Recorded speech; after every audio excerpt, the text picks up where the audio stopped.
Hello everyone and welcome back to my channel. I am Nelson, you're watching Nature Nell, and if you're new to my channel, thank you for stopping by. You're in for a haul today. Now, for you guys that have been following me for a while, you've seen my hauls in the past, you've seen that I go orchid crazy, but I'm doing different shopping these days because I'm going to variety shows. I just went to a Reptile Super Show in West Palm Beach, Florida, and it was amazing. We had a great time. I fell in love with all the reptiles. It makes me want to have one, even though I know I'm not, because I'm just too overloaded with things already that I do. And to tell you the truth, I need to reel it back a little bit because between my orchids, my plants, and my fish, I have no time, and then I run a business. So I need to regather myself and try not to add any more to my plate, because if not, I'm going to get too overwhelmed. But with that said, I fell in love with all the snakes, all the monitors. I wanted a monitor. I've been offered a massive tortoise for my yard, one of those really big ones, which I always wanted one. So I mean, just the temptation is there, but I need to be disciplined. But for now, I'm going to take you around my yard. I'm going to show you what I got at this show, at the reptile show. They had orchids, they had plants, they had animals, they had fish, they had snakes, they had lizards, they had turtles, tortoises, they had everything. They had a little bit of everything, and it was so much fun to see my orchid family in a new platform and everyone getting along. It was almost like it was always supposed to be that way. Like everyone seemed to be getting along well and exchanging, their platform ideas. And I saw people from the reptile world crossing over to the orchid and vice versa. So that was a great idea. Whoever thought about that, excellent idea. So anyways, I'm going to show you my haul, and I'm going to show you some things that are in bloom, because some things have been in bloom. The summer is always, it's so hot here, as you guys can't see, but I'm dripping already, and it's early morning. So let's get this haul started so I don't melt away. Alrighty folks, so let's start right here in the front of my greenhouse slash workstation slash terrace. This is where I keep most of my orchids, pretty much all of my cacti, and some plants. So I'm going to show you first what I got at our very first booth that we shut up. Oh, the sun's hitting right here, so my shadow's going to be showing, guys. Anyways, all this that's in the frame, well, except for this, so I had gotten this. But let's make it easier for you too, because I know that even though it seems clear to me, I will always get someone that'll tell me, I was confused on the haul, I didn't understand which one was the haul. Okay guys, this that you're seeing in the frame right now, if you're confused about how many cactus I got, take a screenshot of this, and this is exactly what I got. Now, I didn't get all of it. I got some, and Terry surprised me with 2. Which again, she kept on asking me while I was recording, do you like this? Do you like this? Do you like this? And in my head, I'm thinking, why is she so persistent on me responding that I kept on telling her, yes, I do like it. She goes, but do you really like it? So she asked me about this one. I fell in love. It looks like a hot air balloon. And that's why I loved it. It is just a gorgeous cactus. Now, I do like this place. I will put the name of the place right under, because right now it's a new place. I don't remember names that easy. This is a Nautocactus Warracii. So I'm glad that they have tags, because I need to start tagging my cactus, because I mean, this collection is growing pretty extensively. Now this one right next to it, I bought myself. This was the first one I chose. Terry and I were looking at this and saying, wow, it looks like trees, like a forest type of thing. It just called out to me. And this one, guys, I can't pronounce that. The writing is just not clear. And I guess I used pencil, so it got a little bit smudged. So if you can figure out that what all this says, please let me know in the comments, because I honestly can't tell. It's some writings are not easy to, like this one is the same thing. I'm trying to get away from the shadow. I can't decipher that at all. So if you guys can tell me what it is, I'd be more than happy. Now this one I got because it was full of buds, But I noticed that this does happen. When you bring your cactus to a new location, if it's in bud, if it's about to bloom, chances are the buds will die off because it has to get used to the new environment and all that. Now, I keep an eye on new cactus because sometimes they're grown indoors. And when I put them out here, they get the morning light, which comes from right there. So in some cases, they don't really like it. Like I'm just noticing this right here. I don't know what that is, but I hope it doesn't get any worse. Now, this one in the middle was so adorable because it actually bloomed the very next day that I had it here. And by the way, they weren't in these pots. They were in those traveling plastic pots that they use. And they just didn't look appealing at all to show. So I immediately put them, my shadows drive me nuts. I immediately put them in terracotta pots. I went to Home Depot and got them. There are so many flies. I think that usually when there's like a dead wild animal close by, this whole place gets full of flies. And it drives me nuts because I'm trying to record here and swap all the flies off of me. But anyways, we got this. I got this one. I got this one. Let me pull up a little bit more. And I got, oh my God, I can't remember which one is the other one. I got 3. Terry got me this. Here, let's process of elimination.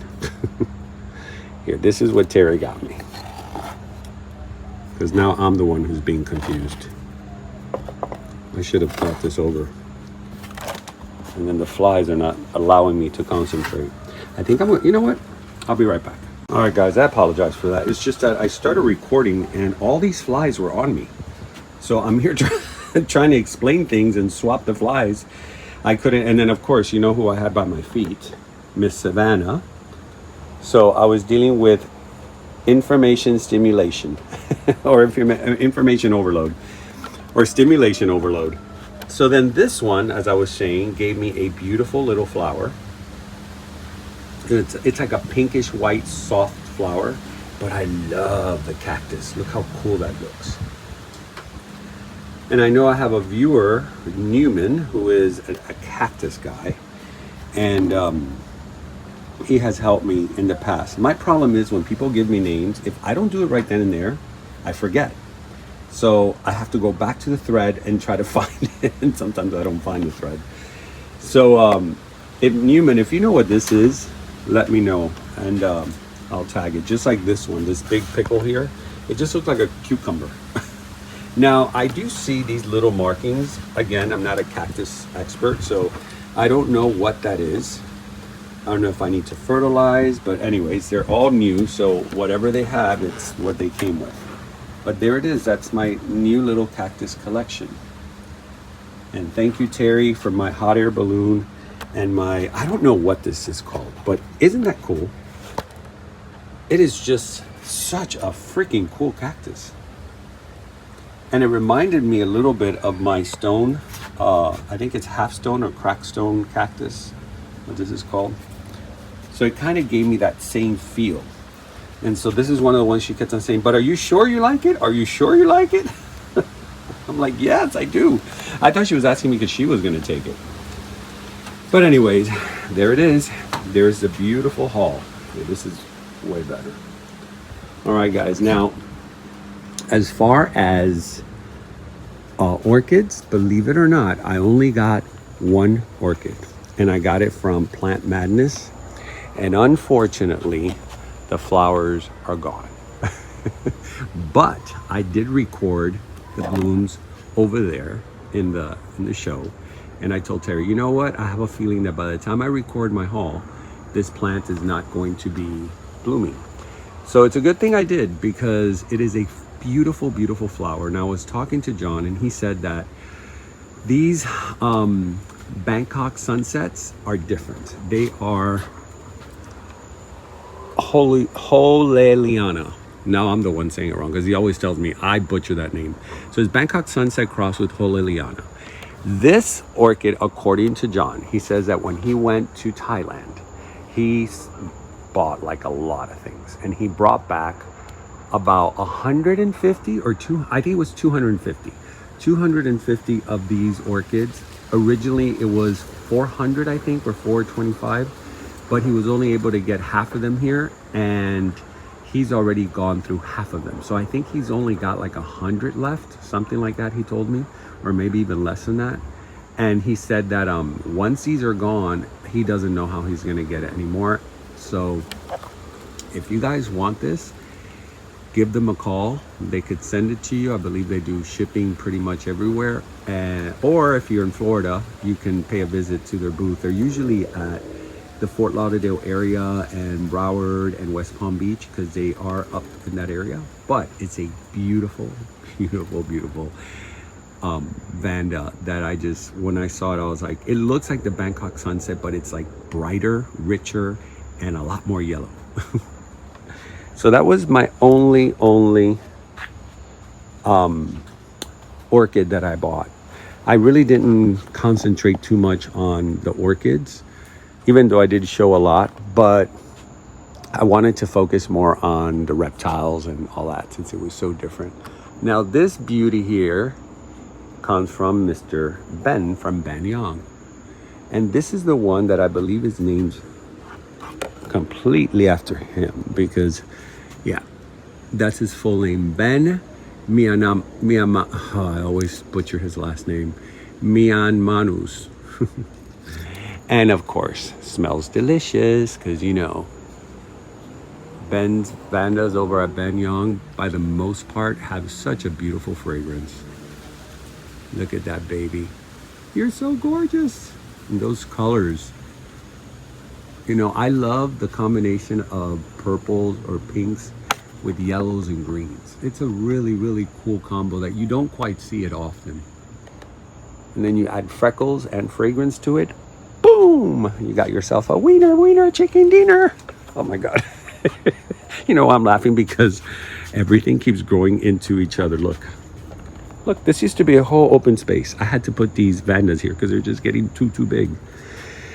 Speaking of big Vandas, here's my Tessellata cross with Mimi Palmer. It's one of the most prettiest and giving Vandas that I have here in my greenhouse. I got this years ago. It was less than half of this from Carl Smith. It was the very first time I visited Carl Smith 4 years ago. And she was a tiny little one, but for me back then, I thought it was huge. I was like, oh my God, this is probably the biggest Vanda I've ever gotten. And I was told by Jake, one of the guys over there, if you guys been over there, he's a guy with a very long hair and super nice personality, great guy. He told me, you know what, you need this. You need this one because this is one that's always going to bloom for you. It's a hardy plant. It's very strong. And for someone like yourself, I think you're going to enjoy having this. And when he comes here, I always show him, I go, you know, I got to thank you for enticing me to buy this Vanda. And it was the only one they had there at the time. And I said, because it has given me through the years so many blooms. And not only that, just the fragrance alone from the Mimi Palmer and Tessellata pushing through. Oh my God, that's like the best. It smells like, I always call it like a cupcake type of grapey, you know, like grape. If you can make a cupcake, a vanilla cupcake, and put maybe caramelized grapes, you know, like glazed grapes on top, maybe that's what I picture in my head when I smell it. Which sounds very delicious, and I may try it one day. Anyways, look who's open. Mr. Wilbert Chang, Mr. Smelly. This beauty right here comes with a powerful punch of a fragrance. It has one of the toughest fragrances to smell. To me, it smells like dirty laundry. It's just not a pretty smell, but it's a beautiful flower. It's one of my biggest bulbophyllums that I have here. Let me give you the name, because, and this one's the one that has, I never fix this typo, but it's Wilbur, Wilbur Chang. And it's a pretty big bulbo. Now my poor bulbophyllums, when they were in the little tent, because it's out of sight, out of mind, I wasn't really attending too much to it, and several of them got kind of gnarly, and I said, okay, well, let me put them out here and see what happens. And as soon as I put them out here, look, you can see when you start seeing new growth everywhere, that means that where you had it, it was not happy. See all these, the macchianum that I have here blooming again. See, all these are new growth. So that means that these poor plants were not happy. This one, I was about to throw it out. I still haven't given up, but I may have to. Oh wait, no, you're giving me new ones. Here we go. Okay, because I hadn't seen any new growth, but now I see new growth. So if you see new growth, don't give up. They're fighting for their lives. They want to live. Up here, one of my favorite colors, as you guys know, the cranberry and yellow from Dan and Margie Orchids. It's a beautiful, beautiful orchid. Another one I've had for quite a while. Blooms constantly. It's my painter's dream. It's already wearing out. Let me see if I can there. Painter's Dream Kalwadi fragrance, which Kalwadi is such a cool vanda, and they use it for so many crosses. You know, let me see. Do I have anything through here? I have a little Encyclia. I think I found the name. It's Encyclia alata. I was asking for this one. I think that's the name. Encyclia alata. Look at that beauty. This is the one that Wendy came over and said she needs a new pot. I'm like, oh no. She's a Virgo. You never want a Virgo in your greenhouse. They're going to dissect everything and look at every little detail and make sure you know about it. But anyways, it was good that she did because I love the way it looks now. As I'm filming, guys, I haven't been back here. I'm taking out dry leaves. If I sound a little bit distracted. But, you know, some of you tell me, oh, I wish I could be there when you're working and see how you do it. Well, this is sort of what I do. I'm constantly taking leaves. You don't want to leave any dry leaves because that calls for pests and bugs, and aesthetically it looks horrible. So what I do is I have a pot here that I throw, and it's funny, this plant started growing there. It died on me and I threw it in there and it came back. So I guess I gotta replant her. Now this beauty was closed last What's in Bloom, and now I get to show you guys what it looks like. Oh my god, I've been doing this whole thing without the light. I thought I had the light on. Look how pretty. It's Clandier, I think it has. A Clandier or something. Yeah, Clandier. There's the one I called Vanda last time. I said, look at this beautiful Vanda. It's a Cattleya, not to be confused. But it's a very pretty flower. It smells pretty good. Has a nice little soft fragrance. And I got this from C at Sierra Madre a couple of years ago. And decided to switch it to this mount, and it took off because it was fighting. It was not doing well, and I said, okay, I'm going to switch it to a mount, and I'm going to put you in my rehabilitation center, which is in that corner over there. For some reason, when I put things there, 9 out of 10 they come back. So there's something about that corner that makes it makes things much better. And now here, I did show you guys this. It's a beautiful, beautiful Cattleya mixed with Nodosa. This is the Schilleriana Cattleya cross with a Brassavola Nodosa. Smells delicious, really good fragrance. Blooms during the season, blooms out several times, so you'll get several blooms throughout the season. It has more of that Brassavola type of shape, the plant itself. But what's good about Brassavola crosses is that they're very strong. So if you live here in Florida and you're growing outdoors, it's a very strong flower. What am I saying? A strong flower. You know what? Okay, I'm gonna explain to you guys how my brain functions. Right now, I was talking to you about this, and I'm already narrating in my head the surprise in the fish room. I'm like, how am I going to segue into that? So I get distracted. I'm creating narratives in my head as I'm already doing a narrative. But anyway, anything Brassavola mixed is very strong, especially outdoors. They love a lot of bright light. See, the sun comes through there. So it does receive a nice amount of light. Now here, this beautiful purpurata cross with tigrinus just bloomed for me. It surprised me. It was way in the back, and I'm like, oh, who are you? And I remembered I got this at Carl Smith about 2 years ago. I think I got it 2 years ago. Maybe I got it this year. I don't know. It's all blur. But anyways, look at this beautiful cattleya. You can definitely see the purpurata in it. You know, the long, lanky petals. So purpurata cattleyas tend to have very long petals. So when you cross them with anything else, chances are you're going to get this star-shaped type of flower. And it's usually a pretty big flower. I mean, this one's not that big, but considering. And then this up here was a gift from Ben Young. I was just there. If you guys haven't seen that video, it was such a fun video. It was my What's in Bloom, but I incorporated in the very end my excursion with the Orchid Society. You know, we have an unofficial like Orchid Society that we created just for fun, and we actually are doing a lot of stuff with it. We're going on field trips. We're meeting for birthdays. It's really a lot of fun. And so we went to Ben Young, we went nursery hopping, and he gifted me this one, and I'm so glad because Bernard was buying them all. And if you see the video, you'll see what I mean, from BL Orchids. But that's a gorgeous one. And then the one on top was the one I bought because I fell in love with this, with the smell of this flower. It smells like grapes. And those colors are so beautiful. Thank you, Bernard, for picking this. He's like, he kept on calling me out, Nelson, take this one, take this one.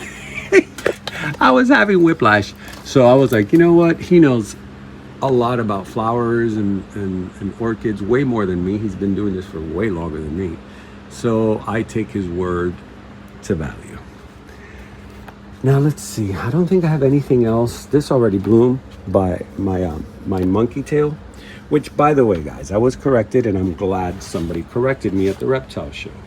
They told me that I do have a monkey tail. So I owe an apology to Camila's Garden because they sold it to me as such. And I told them, you sold me a rat tail. Not that I care. I love the plant. I bought the plant because I like it, not because of the name. And they're like, are you sure? And you know what? They didn't argue me. They didn't argue with me. They just said, oh, okay. And I was at the Reptile Show, and I'm showing this guy, and he says the difference between a rat tail, that's the same man, the same gentleman that runs this company. He says, if it has gold in the I guess the needles, I guess that's what you call these are so soft. If they're golden, that's a rat tail. But if they are fuzzy and white like that, it's usually a monkey tail like this one. This one's from S&W. And I thought I lost it, but oh my God, she is coming back with so much new growth, and I'm very happy. And I realized what happened. I put her there, and it didn't like the sun at all. Once I transferred it here and watered it, whole other story. So I am going to lose some of these because they did dry out, but I didn't lose the plants, and I'm happy about that because I know I could probably grow it now. But then this one here really doesn't mind it. It likes it. So, you know, plants are all like personalities, like people. You know, some people like to be in the AC at 65, others like it to be 75, you know. So we all have different needs and different comfort levels, and I think plants are exactly the same way. Just because it likes to be in the sun doesn't necessarily mean it's going to do well in the sun, that specific plant. My Tolumnias, you guys were very into my Tolumnias when I showed them last time, and I gotta say, these are the ones that I actually got right, because I've been battling growing Tolumnias for a while. I don't know why it was so hard for me to get them to grow, but I realized, you know, don't care for them too much. They don't like to be watered all the time. They don't like to be fertilized all the time. It's a wild orchid. These orchids are a dime a dozen in the Caribbean islands. They grow like everywhere massively in these areas that sometimes they get no water for days. They grow in dry, even though it's tropical, it's drier areas. So the key here is with Tolumias, in my own personal experience, is don't overdo it. Kind of give them their space. Because this was the first Telumia I tried. I cut, this was a long piece. Everything else died. This is the only one that survived. Now, somebody told me that this was wrongfully, was it this one? No, it was this one. They told me this is not the right tag for that. It's not a red spread. I'll put the name under in case. And so if anybody knows about Telumias, like a lot, let me know if this is correct, because if it's not the name, then I need to correct it.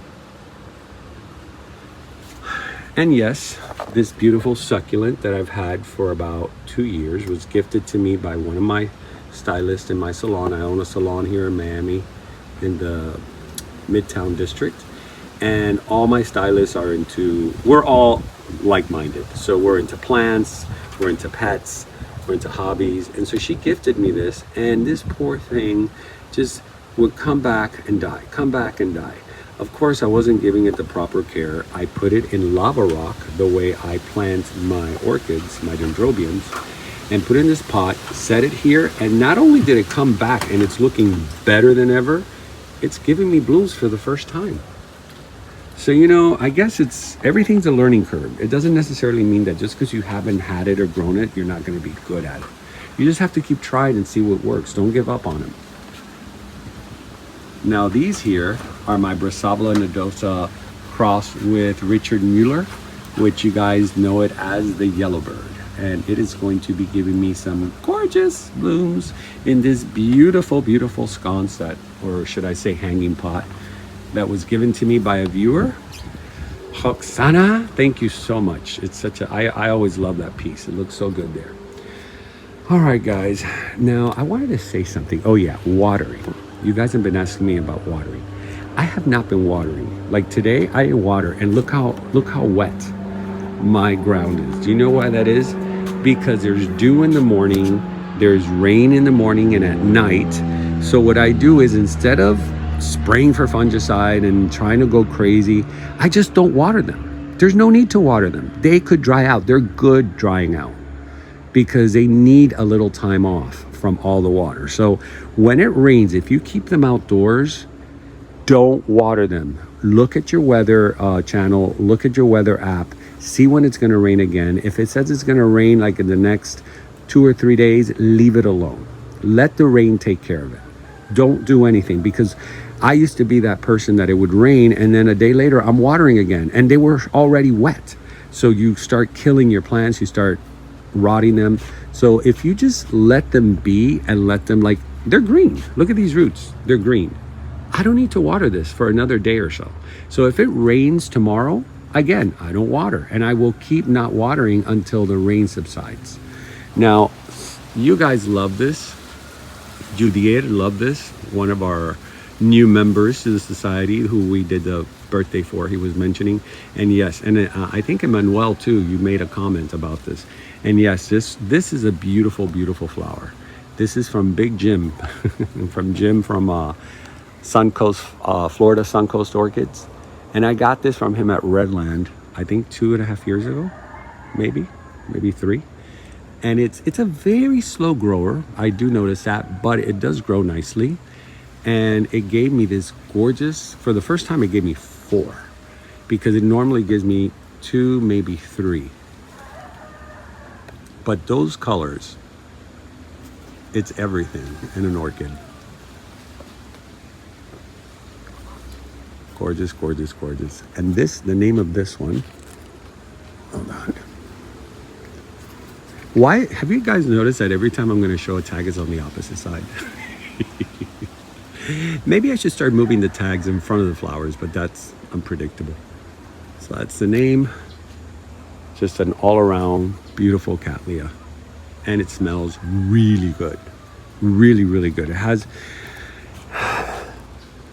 it's like that orchid fragrance, you know, that sweet orchid. Come on, Papa, let's focus. You know what it is? My phone is burning hot. When the phone gets hot like this, it doesn't function properly, because it's super, super hot right now. I'm dripping. Now this is a staple flower, or should I say a staple vanda that's used for crossing a lot. This is the famous JVB, Josephine Vanbrero. And this flower is used, or should I say this strain is used to cross a lot of different orchids. It gives a beautiful size, beautiful color, beautiful texture. You know, the rippling effect on the sides of the petals is gorgeous. And so I got this from Dave over at Morning Dove Ranch. I also got this here, which is about to bloom, these beautiful dendrobiums. And he also has some really, really nice Schomburgkias. But he had this one. He goes, you know, I have a Josephine Vanbrero that's in a pot. If you're interested in it. I go, yes, I do want it, because I have so many Josephine Vanbrero crosses, but I don't have the actual flower, and I like to show it. So when I do have a flower that's blooming that's a cross, I could always go back to this reference and say, well, this is from this plant. This would be the mother plant. Now my Hoyas, you guys got to see this. I've been covering my Hoyas a lot. If I zoom back. I've been covering them a lot lately because they have been giving me some beautiful, beautiful flowers. Look at this Melufua. Look at the flower on this. Is that not gorgeous? I think I got this over at Ophi's, which, by the way, they already have their lineup of all the shows. At the very end, I will put the shows. I know I didn't put them in the last video, but it was a reptile show, so I wanted just to keep it reptile, you know, and a couple of orchids here and there. So today, I will be putting show announcements, and there's several of them coming up the pike. But this one in particular, I believe I got from Vicky. If it wasn't Vicky, then it was Udeli's, but I'm almost positive this was Vicky. It's such a pretty flower. Look at that. It's unreal.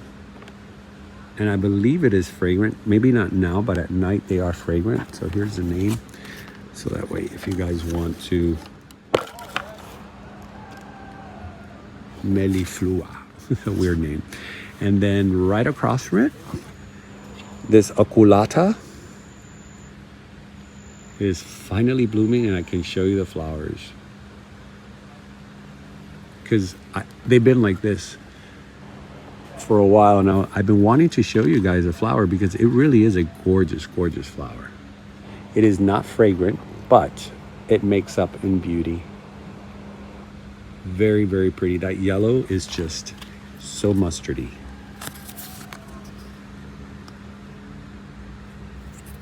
And it is a species, a Hoya species. Now my other Hoyas, they're doing amazing. They're just not blooming. My lipstick plant is, this one is, I have two types of lipstick plant. I don't remember the name of this one. This I do remember I got it from Vicky. She gifted me this. I fell in love with it. It was just like this blooming. When I saw it, I'm like, these are so cool. And she's like, take it with you so you can add it to your collection. She goes, it's not really a Hoya, but it could be, it's sort of like the cousin to the Hoya. And I'm like, okay, well, we'll keep it all in the family. Love to see these peduncles. These are called peduncles. And the peduncle, see, as they grow, they you can see how old the peduncle is. Every time it shoots a bushel of flowers, it becomes a little bit longer. See, like these are all ready to start blooming. This one's always giving me flowers. Here's some more back here. Some back there. This one's a happy bloomer. And I got this in Key West with Laz. We just stopped at a nursery randomly, and they had these for $15. And look how big it's grown. Such a massive Hoya. Really, really loves this spot. So I don't move it. Just like these, I don't move them from their spot. Now in here, I don't have anything that I haven't showed you. Let me turn off my fan.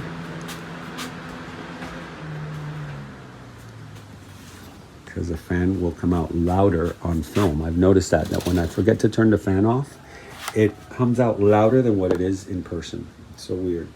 So these are my phals. They're not, we're not in season of blooming phals. There's just a few things. Let me see if I can, hold on. Oh, I hate when it's hot, when the phone gets hot like this, because it makes me work so much more. See, I'm tapping the screen, and thank you guys for telling me that when you tap the screen, it focuses. I am fully aware of that. It's not me. See how it just finally clicked in? It's the heat of the phone. So anyways, that's this beauty right here.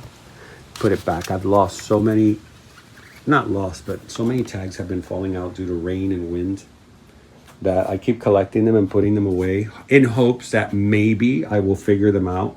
Some of them I know the name without the tags, but this is the Ambonenses. I got this from Carl Smith a couple of years ago. Actually, this is one of the very first plants I bought from them at the show in Miami. And this Ambonenses, oh my God, does it smell strong. Some people do not like the fragrance. I personally love it. I think it's almost like a cologne. But I do see where some people they're not too crazy about it because it's very pungent. It's very, very strong. And yeah, the spikes are sequential, which last time, I don't know, I couldn't remember that word. It happens, when I do these videos, in one video, I'll remember words that I couldn't remember before. And then the next video, I'll forget other names that I already knew. It's crazy how the brain works. But these are sequential spikes, and you never cut them off. Just like these, my cornicervi, you don't cut these off because it keeps pushing flowers on the ends. So when you have an orchid that has sequential spikes, you leave them alone. You cut them off when they turn brown and wither away. That's it. All right, guys, so let's walk to the grand finale. Love this Hoya here. It's really, really taken off since I put it here. So anyway, I went with the intentions of seeing what they had as far as fish, right? Because they did tell me it was going to be a fish, plant, reptile, and orchid show.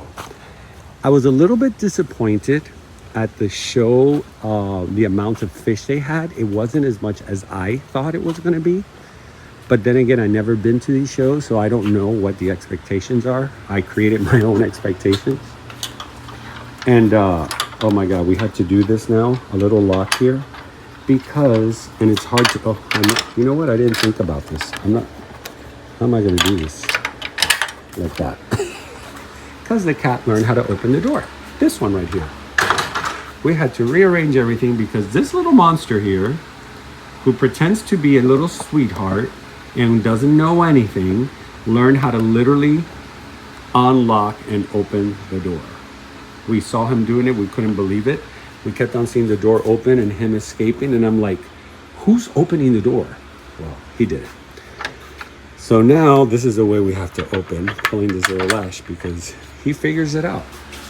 Okay, guys, are you ready? Enough of my chatty about honey. Look at these adorable fish. Look, some of you have already seen it because I put some teasers online, but tell me about these colors. It doesn't even look real. They look fake. Now they're all up here excited when they're serene and swimming. Their colors are really, really beautiful, and they're way less active, but they love when I come up to the tank and do this. They think it's going to be like food time. So it's a good way of getting them up to the front, fooling them into thinking they're going to get food, but I got two of them. Now the place I got them is called Area Fauna and Flora, or Flora and Fauna. He gave me his number. I was very impressed by the way he described the way he keeps his fish. You know, when you get these type of fish, you want to be careful where you buy them, only because if you already have an established aquarium like this, this aquarium has been established for a while. As you guys can see, it's really, really clean. I keep it impeccable. Now I did have a little issue. I will explain that later with my plants, and I'm trying to fix that. But he told me that he kept his fish at a certain quality water. He made sure that they were medicated to make sure there's nothing, no worms, no parasites. So you want to make sure the person you're buying these expensive fish from, they're not cheap. These two together cost me $120. So for a tropical fish, that's a lot of money. And you don't want to take a risk of, now that I have these fish in there, I go and I buy another fish somewhere else. I don't know their ethics in keeping fish. The fish have parasites. Now I have to start medicating and bringing all these fish to health, which it already happened. It was minor, but it happened. Somehow they got gill parasites, and I had to immediately add some medicine. And the medicine works really fast. Between 3 to 5 days, it should be gone. You do your water changes, and that's it. Now, what I did encounter, if you look at my plants, you see the leaves? They're full of like an algae. Well, this wood, this driftwood, was never waterboarded. So once I put it in here, it could take up to 6 months to waterboard for some pieces of wood. These are very tough to waterboard. They're actually anchored with certain rocks, you just can't tell. It releases a milky layer of skin that is great for the fish. The fish love it. It's great for their coat. They will eat and eat all day. Like right now, they're not doing it because they think I'm going to feed them. But when they're on their own, just swimming around, they're constantly picking at the wood. Now, here's the caveat. The caveat is that those little, I call them little milky mucus thing, lands on the leaves and causes algae growth. Now, I don't know how I'm going to fix that. I cannot take the plants out. They're already inside the sand. This tank is fully established. If I do that, chances, and when I mean chances, I mean a very great chance of killing my fish will happen. These fish are extremely, extremely sensitive to water conditions. And if you change something drastically, or you mix something and they take that in their gills, that is it. They're done. So we have to be very, very careful when we do different things in our tanks, especially with these kind of discus. And I keep saying these fish are discus. And I do have several. These are babies. These are blue diamonds. This is a very pretty fish. Has a lot of color for a baby. These are all blue diamonds. And then the rest, these here, these are my Bulgarian seal point green angelfish. And everybody's looking happy. It's very serene. I do sit here at nights, and it's my sleeping pill. I like coming around here and just looking at the depth of it. They're constantly chasing me. And then for you guys that haven't seen these are my prize-winning, I call them prize-winning, they haven't won a prize, but I call them prize-winning guppies because I ordered these from Indonesia. They're called Purple Dragon Mosaic Dumbo Eaters, extra large. And I think I got like, three couples, I think is what I got. And out of those 3 couples, I got so many babies. So I created this little freshwater tank, freshwater landscape, like if it's inside a lake or a pond, and you know what, I treat my guppies the way I treat my discus. I change the water weekly. I just did a major water change, and so they really love it. This guppy, if you guys can see the colors, it's unreal. He's the only one that came out like that from the purple mosaic. And so I added some females in there, and he's been having sexy time with them for a while. And I think they're gonna have babies very soon. But look how beautiful that fish is. It's the only one that came out with those tones. Just so pretty. So I separated him from there since he was so different, and see if I can start a new batch of guppies. These are my red dragons. There's some platies in there. But these red dragons, they kind of intermix already a little bit. So I'm getting some solid tails, I'm getting some, and you know, in some cases when you don't really care about the pureness of the bloodline, the eclecticness, the diversity of the colors and pattern is actually what makes the beauty of this fish stand out. because it's like looking at confetti of different tones, different colors. So these are my red cobras, but they are mixed in to create different patterns. This is my purple Moscow. It's a gorgeous, gorgeous fish. They're growing up really nice. These are all babies, but they're already at breeding age. So hopefully I'll have plenty of these. These are more of the purple dragons. I separated another tank. This was my quarantine tank, but I have to do another quarantine tank. These are all offsprings of the ones you just saw over there. And they're already having babies in here. So, you know, I decided to have two tanks of the same fish, only because if something happens to one tank, I still have another tank full of them. And these are too precious for me to lose them. So I may be selling these in the future. I don't know the price. I'm not going to sell them at what I bought them. I bought them at $30 a pair. They're not they're not cheap. I'll probably sell them at $25 a pair. And it's going to be for people who are really into guppies and breeding. Now, my friends come over. I don't sell it to them. I gift them. And I love gifting them these because they're so valuable that I want them to have something special, you know? Like Roxy and her kids, when she comes back, I got to give her some of those. These are all my females that are retired. I don't use these for any breeding. So I put them in this sorority and they are in heaven. And it's funny because even though they're not breeding, somehow they get pregnant. Very strange. I think it's, you know, residuals. And then my main 55 tank here. Put the light up a little bit because I want to show you guys something super cool.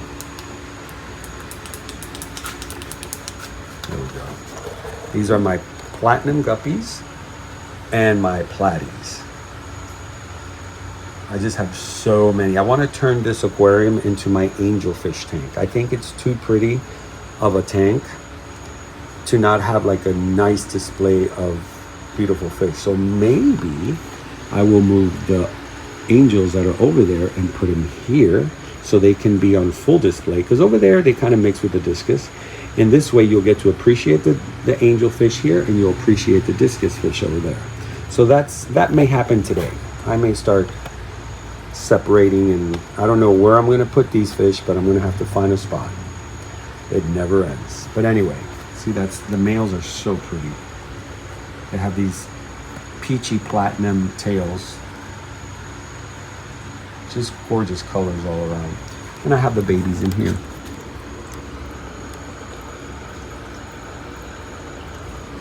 And more babies in there. So anyways, this is what I wanted to show you. My Shinorkis.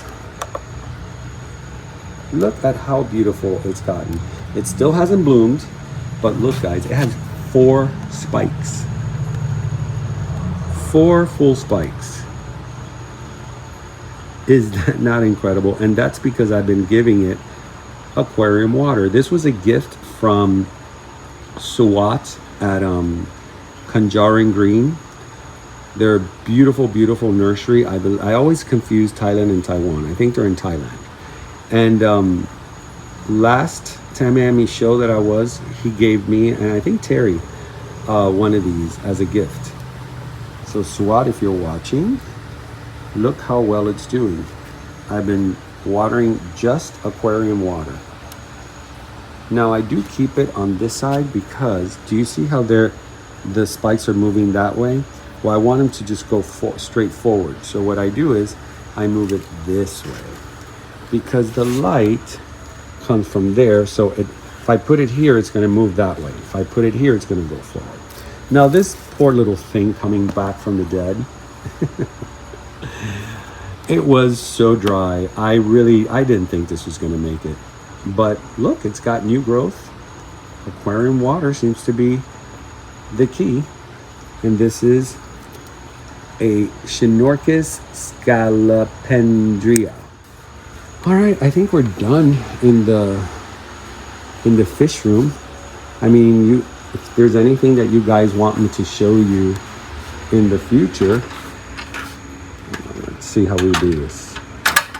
It's easier going out than coming in. Please leave it in the comments, because I do take your requests to heart. I know that a lot of people have requests and opinions. I do read everybody's requests and opinions. I don't follow every single one because I would go crazy if I did. But what I like to do is do a general, sort of like a general vote of what the comments are, and I try to gravitate towards that. Also, when there's like an aha moment, I look into that, I research it. So I do appreciate you guys leaving me comments a lot. I really, really enjoy it. I miss when I don't talk to you guys. I'm looking to see if there's anything I forgot. Oh, this here, by the way, what I have been doing, these are all things that I have in my head that I say, oh, when I do the video, I'm going to remind myself to say this. Products. Because every time I do a video, I'm like, man, I forgot to talk about that. Scentifier. I've been using this now as my insecticide because I was using this monster here, 7, which is safe for animals and everything, and it just was not doing a thing. The scales and everything started, I guess, adapting to the poison, and it just got really bad. So what I did was I went around my greenhouse and I picked everything that I saw that had, it wasn't as bad as I thought. The thing is, when you start seeing 1 here, 2 there, 3 there, you think your whole greenhouse has. So it was 2, 3, 4, 5, 6, 7, 8. Now, if you look at this, that's dead already. But do you see how bad that looks? All this is dead. And the reason I know it's because I sprayed it with Scentifier. And if that's alive, I just wouldn't, because that's a very, very strong insecticide. It's very poisonous, very toxic. Got to keep it away from your plants, from your pets. So what I did was I separated everything that I saw that needed urgent care and put it here. Sprayed all this first. I mean, I drenched it. It was dripping. And so what I do is 2 teaspoons of this. That's it. It's a powdery substance. Very, very, very fine powder, if you can see in there. They come in separate little bags. Those bags are biodegradable in water. So if you're doing a large portion, I think it's 5 gallons, you just drop one of those bags in there and it biodegrades immediately and you don't have to measure. But I am doing it in this small 2-gallon container. So I do 4 teaspoons to the 2 gallons that is in there of water. And then I spray thoroughly inside everything, on top, underneath the leaves, everywhere. You don't want a spot mist, okay? And in a couple of days, like in a day or 2, I'm probably going to revisit more spraying because they have eggs. So you want to kill those newly hatched eggs. So I'm doing it this way in order to control more an issue becoming greater, because if you put them here, now you're condensing everything. Now, yes, they're close to all my phals, but phals are pretty strong. Believe it or not, they're way stronger than cattleyas when it comes to pest. They can handle it more than a cattleya. So I got these all the way from my cattleyas and dendrobiums, sprayed them, and then I sprayed the rest of the collection. So everything got sprayed. Every single thing got sprayed. What I do is I put my cats in my terrace. I don't let them out. And once I'm done spraying, what I do is I rinse all the grounds, everything. I have water dishes here. All that gets rinsed. Those water things get rinsed. I don't leave anything with water sitting if I don't rinse it, because if you spray and it gets in the water and the cats drink it, that's it. They're done. So after I do my poison, and I highly suggest you guys do this if you have pets, rinse your grounds. Rinse it really, really well. Know your area. Know your greenhouse. Know your space. Know where water gets stagnant. Know where things get stuck. Oh, look, this is from the rain. You see? The buds got too wet. Know your corners. Know where water gets stagnant. And make sure you clean all that out. Rinse it really well. And that way you won't have any casualties. You'll have no problems. I have already asked several people who are in the business of poison and toxic. Oh my God. It sounds like a branch is gonna fall. I had a branch this morning fall with avocados. It was too heavy. So anyways, they told me, I mean, it would have to be a substantial amount for the animal to get poisoned if it's diluted with water. And I'm spraying directly on the plants. But once I'm done, I water everything.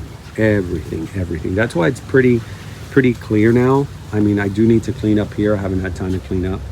But I just sprayed the other day, so everything is a little tidier than normal. All right, guys, I think that's it. I don't think I have anything, none of my orchids out there. So let's turn this around. All right, guys, that is it. That is the end of this episode. I hope you enjoyed it. I hope it wasn't too all over the place. I know between the heat, the humidity, the flies, and everything else, I got a little distracted there, but I pulled through. I hope you enjoyed what I had to bring back from this wonderful reptile show. It was quite a surprise for me. I didn't expect to come back with so many cacti, and the fish that I got, I mean, that was just a bonus. But I don't know why, I had a feeling I was gonna see some discus there. I just saw it in my head. And right before we left, I didn't even record the place. I felt terrible that I didn't have my camera. I put the equipment back in the car and I told Terry, let's go enjoy the show now.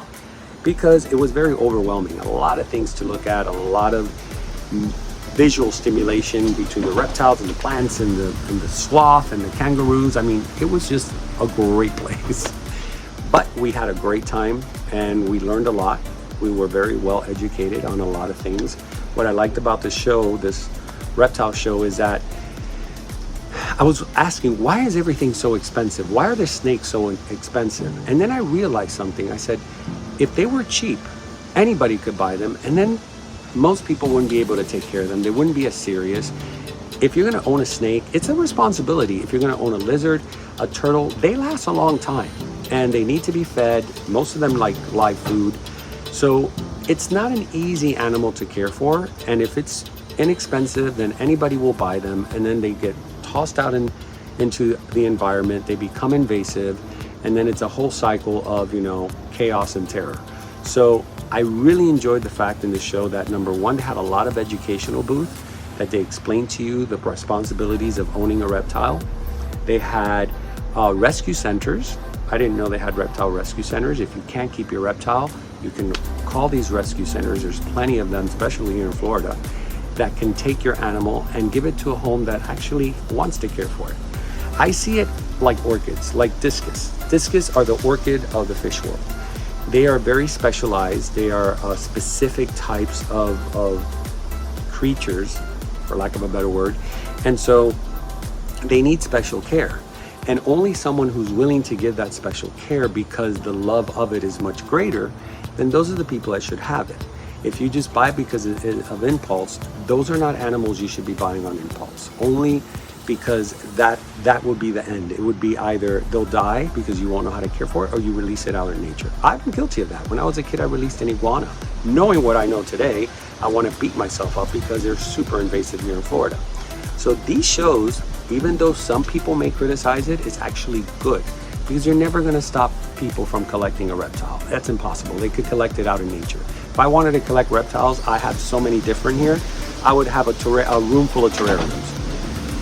It's not my thing. I love them. I would love to see them out in nature, but I think that if you're gonna get a reptile, please be responsible about it, think about it, learn about it, create the habitat first before you even buy the animal, because it's like, why are you gonna buy something you don't have the habitat, right? And I see a lot of people do that. They'll buy fish, the tank, the fish. It's like, no, you have to set that tank up and cycle for 6 weeks minimum. So education is very, very important when it comes to plants and animals and reptiles. And I really enjoyed that this show had plenty of that. Now the prices are high because only a true collector is going to spend that kind of money. For a little snake like this, $200, $300, $400. I saw monitors for $2,000. So again, only someone who truly, truly admires and respects those animals and has them in a proper way are going to spend that kind of money. So I'm all for the expensive prices because that keeps people responsible and it keeps them from doing stupid things like releasing them out to nature and destroying the natives of that land. Anyways, I wanted to get that out there because I know that some people may shun upon the reptile shows, and I learned this weekend a lot about it because I used to be like, oh, you're promoting something that people are going to release. But then when I saw the prices, I'm like, oh no, I don't think anyone's going to spend that kind of money and then release it out in nature. Plus you have rescue centers. So I think it's a hobby that has educated itself more through the years and is now becoming a better hobby because of its education and what they learned in the past not to do. So anyways, guys, stay to the very end. I'm going to give you the shows that are coming up, and I will be there at myself. So if you want to go to those shows and meet me, please do. I always love to meet you guys. You might become a star of my film for a little bit. I love filming you guys if you don't mind when you come and say hi, because it is part of a big family, and why not include you? So my name is Nelson.